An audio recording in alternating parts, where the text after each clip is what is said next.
To jak wygląda taka obsługa premium od kulis? Czym się różni od zwykłej obsługi? Po prostu biegając po blokach, wiesz, wrzucając karteczki do skrzynek, wtedy tak to działało. To wy jesteście ta młoda para, młode małżeństwo, które... Jakieś komplikacje nastąpiły w czasie transakcji i ta pani się później myślała, że rozłączyła, a się nie rozłączyła i mówiła do męża, kurde. Zazwyczaj co innego się słyszy, jak ktoś się niechcący nie rozłączy. Czy każdy agent może wejść w segment premium? Jakie najczęściej popełniają błędy agenci, którzy chcieliby świadczyć usługę premium? Zaczynają od kupna drogiego zegarka i garnituru. Zachowujecie numer telefonu, odbieracie z imieniem. Co jeszcze musi się wydarzyć? Jak odebrałem, dzień dobry Pani Elżbieto, no zamarła. Czym się różni proces sprzedaży mieszkania za 700 tysięcy od sprzedaży willi za 13 milionów? Połowa naszych nieruchomości, które do nas trafiają, to są z polecenia. 30-40% to na pewno są media społecznościowe, internet. Optymalnie 20% to zimne telefony nowych agentów.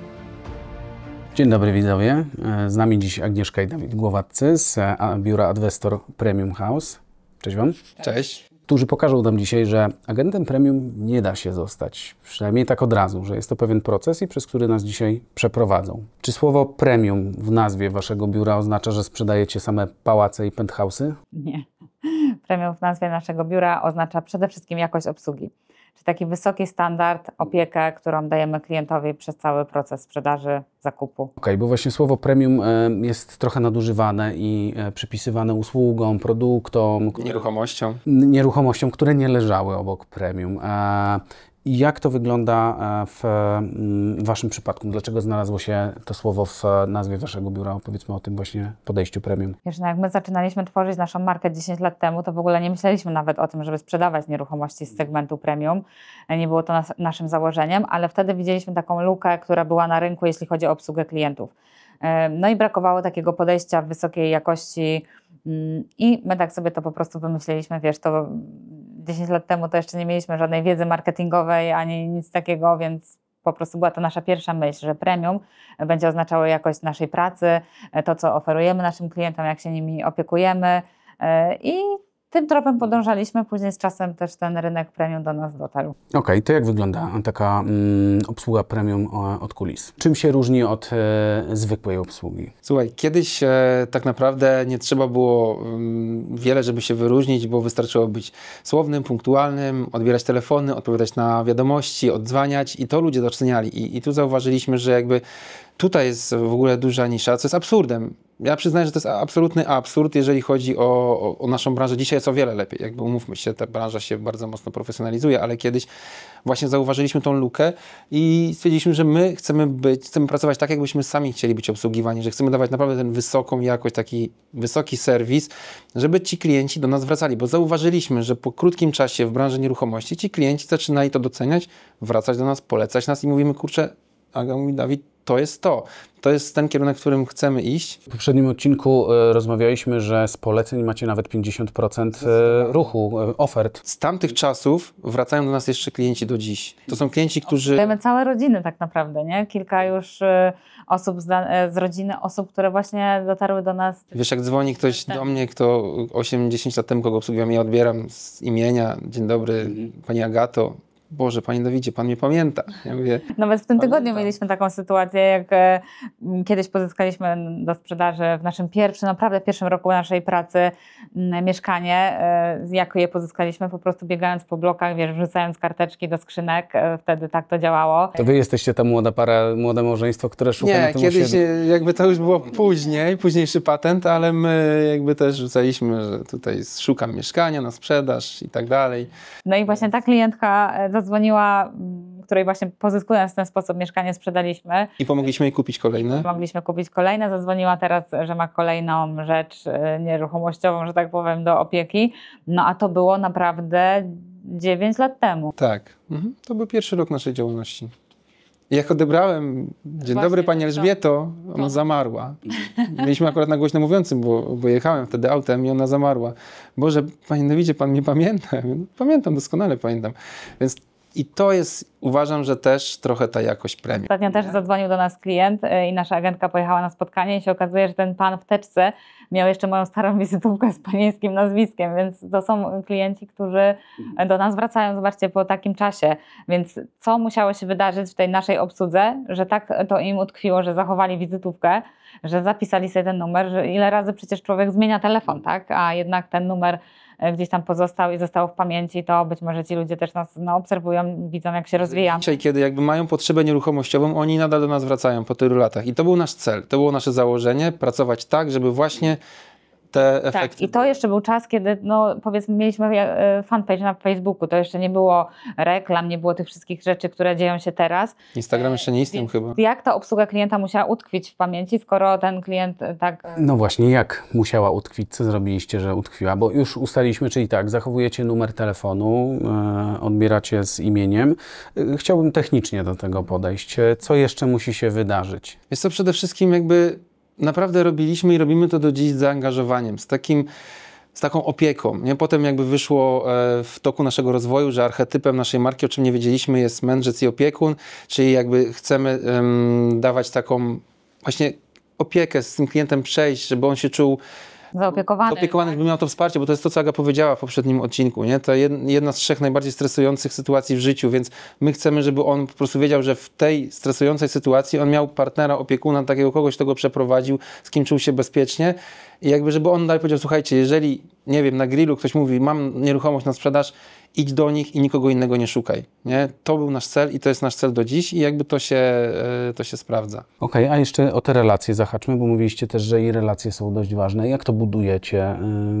Znaczy wiem, że może być wam ciężko to rozłożyć na czynniki pierwsze, bo po prostu wy tak działacie, ale gdybyście mieli sami przeanalizować wasze podejście do klientów, jak to zrobić, jak zbudować tę relację? To ja myślę, że to jest takie wchodzenie w buty klienta, wiesz, zrozumienie jego sytuacji, zrozumienie tego, dlaczego on sprzedaje albo kupuje, tak? Mogą sprzedawać ludzie z super radosnych powodów, bo nie wiem, powiększa im się rodzina, potrzebują zmienić na większe.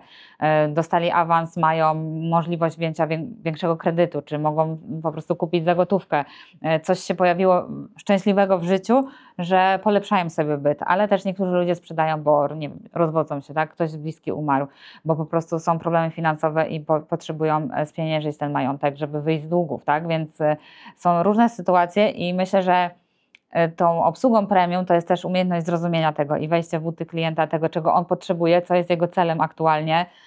Też właśnie taka rozmowa, spróbowanie złapanie tej relacji z tym klientem poprzez to, że on widzi w nas człowieka, tak? Że on nie widzi w nas tutaj akwizytora, który przyszedł po prostu poubierany w jakieś tam markowe ciuchy, garnitury i przyszedł tutaj zarobić pieniądze, tylko jako człowieka, który realnie chce im pomóc w ważnej decyzji życiowej. Tak, my zawsze powtarzamy, żeby naszym agentom, czy na mentoringach, żeby skupić się na tej osobie, na tym kliencie i też zrozumieć jego emocje, że dlaczego on po drodze może się tak zachowywać, dlaczego po drodze w trakcie tej transakcji może mieć różne niestabilne nerwowo sytuacje i tak dalej, żeby nie krytykować tego, nie mówić, kurczę, nie wiem, jest trudny, nie? Tylko zrozumieć dlaczego i postarać się, to trzeba mieć cholernie dużo cierpliwości. Ja ją mam generalnie, więc mi to łatwiej przychodzi, mam też dużą relacyjność i jakby tak natura mnie obdarzyła łatwością w budowaniu relacji i jakby to jest też taki mój atut, ale właśnie też zrozumienie tych emocji, uszanowanie tego zachowania i potem na końcu klienci często mówią,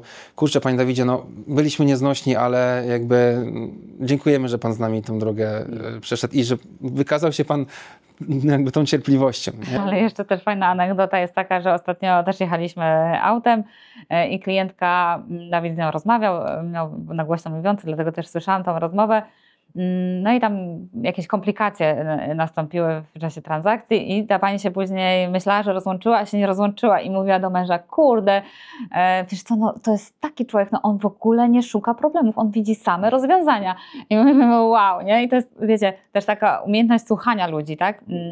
Proszenia o feedback albo też między wierszami wyłapywania tego, za co oni nas doceniają. Więc tutaj kolejne akurat przypadkiem usłyszane słowa od klienta. Zazwyczaj co innego się słyszy, że ktoś się niechcący nie rozłączy. Okay. A tutaj taka rzecz, że ja mówię, zobacz, widzisz, to klienci doceniają to, że się szuka rozwiązań, tak, że nie narzekamy, czy nie biadolimy, o Boże, co teraz, tylko po prostu dobrze, okej, mamy problem, ale zaraz spróbuję tego rozwiązać, albo zróbmy tak, czy tak, albo zmieńmy taktykę i wtedy ci ludzie to doceniają. Tak, tak, no jakby, że my też jakby uspokajamy te emocje, mówimy, okej, wiem, że się pani stresuje, jest sytuacja nerwowa, ale ogarniemy to, zrobimy teraz tak i tak, no spokojnie, proszę cierpliwości chwilę.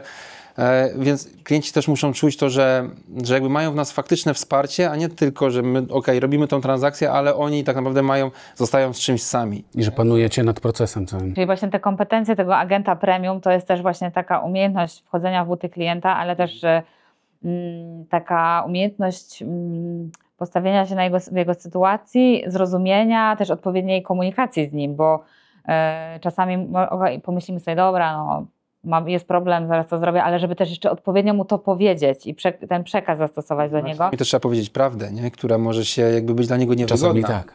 I to też jest, uważam, właśnie to premium w naszej pracy, że nie boimy się powiedzieć jakby, że czegoś trudnego, czy czegoś, z czym się nie zgadzamy, czy jeżeli on ma inne wyobrażenia, my mamy inne, no to jakby potrafimy to powiedzieć. Tego też się nabiera z czasem, z doświadczeniem, jakby z pewnością, więc to też pewnie do tego przejdziemy zaraz, dlaczego nie od razu ten agent premium, no bo jednak trzeba troszeczkę tego doświadczenia gdzieś tam zapaść. Ileś tych sytuacji trzeba przeżyć, żeby potrafić później tak naturalnie się odnaleźć. No poza tym oczywiście te wszystkie techniczne rzeczy, typu, że jestem od początku do końca, nie zostawiam żadną sprawą, nie wiem, dokumenty, liczniki, cokolwiek się dzieje, no to my jesteśmy i my za to, że bierzemy za to pieniądze, my to robimy. Jakby nie skupiamy się tylko na tym, żeby tą transakcję odklepać, tylko żeby faktycznie ją zrobić, poświęcić czas, wyręczyć tego klienta we wszystkim, co się da zrobić. Tutaj będąc też tak długo na rynku, bo umówmy się, powiedzmy dekada, no to jest już jakiś czas, to trzeba też nieustannie się pilnować, żeby nie wpadać w jakąś rutynę, tak? Tylko żeby cały czas trzymać się jakby rękę na pulsie podczas tych transakcji i nie doprowadzać do jakichś sytuacji, że powiedzmy rutyna nas gdzieś tam wpędziła w jakieś kłopoty. A czy klienci dodatkowo jakoś muszą zapłacić za tę usługę premium? Bo nie wiem, macie lepszy gatunek kawy w biurze albo lepsze teczki? Nie, ale Wojtek Orzechowski bardzo chwalił naszą wodę z malinami. Woda z malinami, to jest klucz do sukcesu. Okej, a rozumiem, że klient nie dopłaca jakoś wyjątkowo za to, po prostu ma to w serwisie. Tak, to jest jakby cały nasz serwis, tak. Czy klient może być premium i oczekiwać takiej obsługi, lepszej obsługi i nie odnajdzie się na przykład w regularnym biurze? Tak może nazywajmy na potrzeby tego wywiadu regularne biuro i premium. Ja bym powiedział tak, klient premium. Kim jest klient premium? Dla nas każdy klient jest klientem premium, bo jakby każdego traktujemy tak samo i też chcemy jakby tą wysoką jakość każdemu zaserwować, niezależnie czy ktoś przyjdzie faktycznie z mieszkaniem w Wielkiej Płycie, czy ktoś przyjdzie z penthouse'em, ale jest też grupa klientów, którzy są obecni na tym rynku z segmentu premium i oni mają te nieruchomości drogie, te penthouse'y, właśnie te domy, więc oni czasami potrzebują kogoś, kto faktycznie jest dla nich takim partnerem równorzędnym, bo wiesz, to są często ludzie, którzy są bardzo aktywni na rynku. My mamy klientów, którzy są deweloperami, więc no myślę, że czy oni, czy ich biuro sprzedaży poradziłoby sobie ze sprzedażą nieruchomości, ale z jakiegoś powodu potrzebują partnera, który za nich to zrobi. Największym powodem jest czas, jakaś dyskrecja, też chcą kogoś zewnętrznego, komu mogą pewne rzeczy powiedzieć i jakąś strategię wspólną ustalić, więc na pewno takie osoby, które są aktywne na rynku, które mają dużą wiedzę, często dużo większą wiedzę niż duża grupa agentów, która jest na rynku, no, potrzebują jednak kogoś z doświadczeniem, kogoś, kto już przeszedł jakąś drogę, sprzedawał jakieś drogie nieruchomości, więc to zdecydowanie pewnie taka grupa klientów trafia do tych biur, które przynajmniej sprawiają wrażenie, że zajmują się tym rynkiem premium, ale no wiadomo, wszystko potem też wychodzi w praniu. Czy ten klient premium jest bardziej czy mniej wymagający? Bo słyszę w branży, że często ludzie wolą pracować z inwestorami pasywnymi premium, bo nie mieszają się w proces. Wiedzą, że ekspert potrzebuje czasu. Jeżeli zgłosił się do eksperta, to daje mu dużo przestrzeni na działanie. Tak, w dużej mierze są to klienci tacy bardziej świadomi, przez to, że tak jak Dawid mówi, oni są też obecni na rynku. Więc mają to doświadczenie, wiedzą, że no, wiele rzeczy nie odbywa się jakoś tam super ekspresowo i wiedzą, że jeśli delegują ekspertowi, specjaliście, no to, że ten ktoś się zna na rzeczy, więc faktycznie oni tak bardzo nie ingerują, ale też mają wysokie wymagania. No to trzeba to udowodnić, nie? Jakby pokazać, że faktycznie mogą to zostawić, okej, panie Dawidzie, pan wie, co pan ma robić, ja się tu nie mieszam. Zwaniamy się, rozmawiamy, ale to jest, że tak powiem, pańska broszka, nie? No to, ale to jakby no, trzeba też do tego dojść i ten klient też musi to zauważyć i zaufać. Przejdźmy teraz właśnie to, co Dawid zacząłeś wcześniej mówić o samych agentach premium. Czy każdy agent może wejść w segment premium? No każdy może wejść. Tak naprawdę tylko pytanie, jak szybko się sparzy i czy przebrnie tą drogę. Jeżeli od razu sobie narzuci bardzo wysoką poprzeczkę, no to czy to będzie ta droga? Ja z własnego punktu widzenia, z własnego doświadczenia wiem, że to jest trudne. Może są kozacy, którzy od razu wskakują na apartamenty, z tymi klientami potrafią się dogadać, jakoś tak ten swój brak doświadczenia są w stanie zamaskować w inny sposób, jakoś to ograć, no to jednak myślę, że warto trochę bardziej krok po kroku do tego dojść.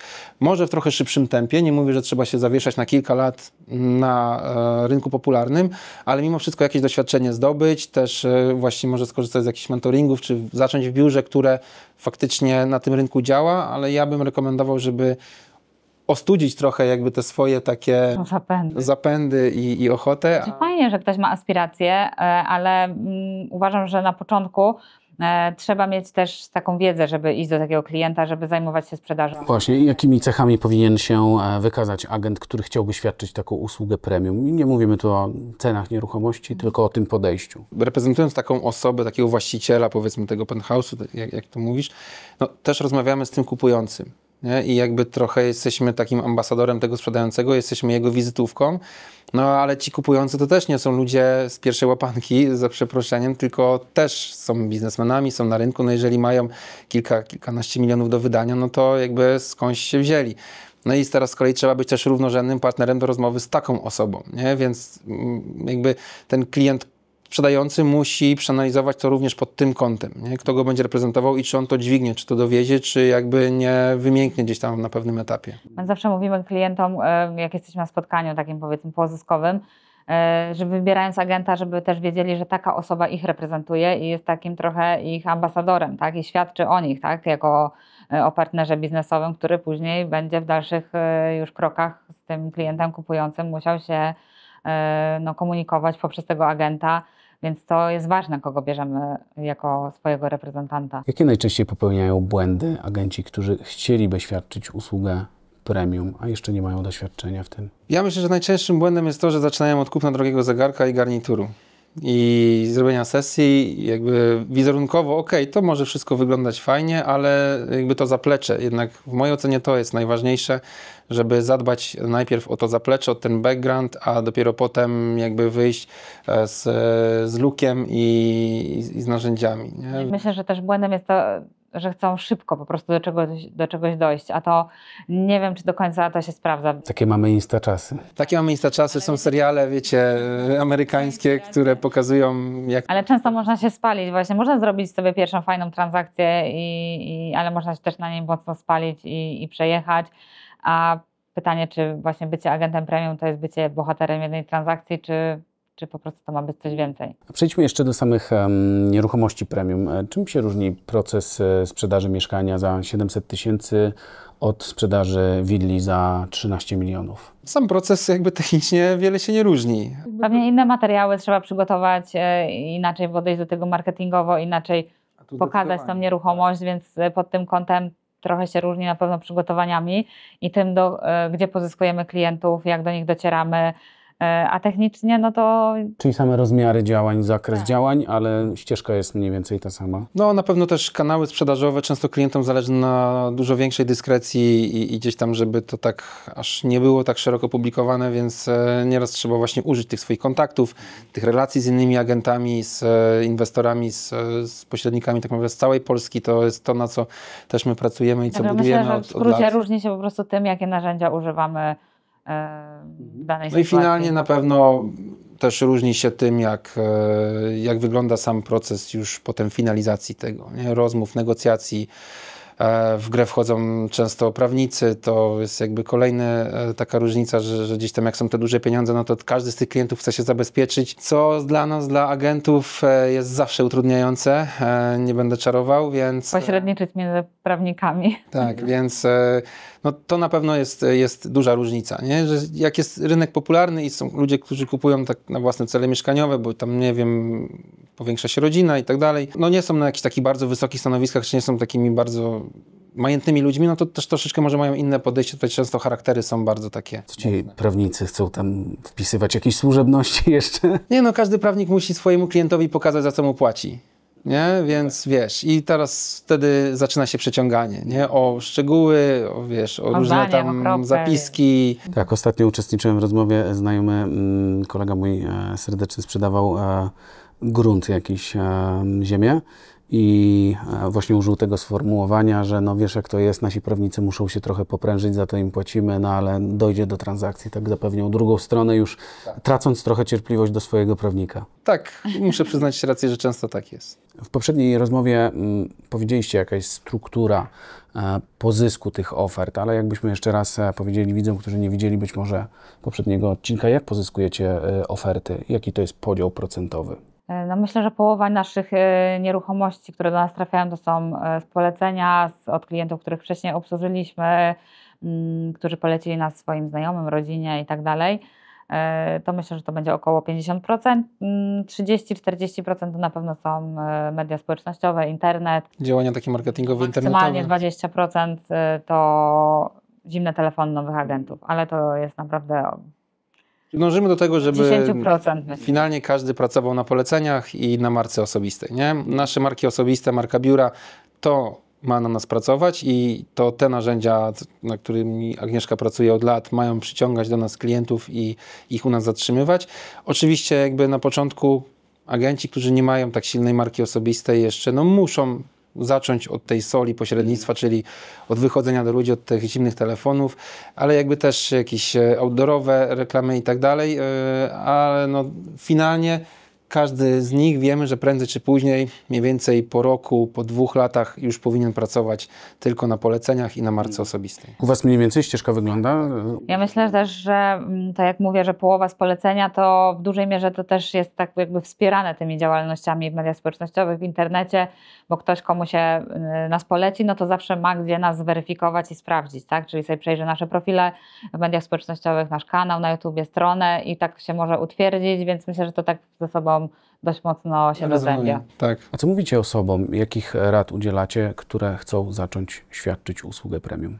No bo zgłaszają się do Was, tak? Takie osoby. Przede wszystkim to nieustanny rozwój, tak? I to nie odhaczanie transakcji jedna po drugiej, tylko też wyciąganie z nich lekcji, zapamiętywanie, bo też widzę, że często po prostu agenci na początku mają coś takiego, że okej, dobra, zrobili transakcję, ale nie, dobra, odklepane, zamknięte, zostawiam, jadę dalej, nie wyciągają lekcji, nie zapamiętują tego, co się wydarzyło, żeby móc to później odtworzyć. I to myślę, że też jest duża taka przeszkoda i taki błąd agentów.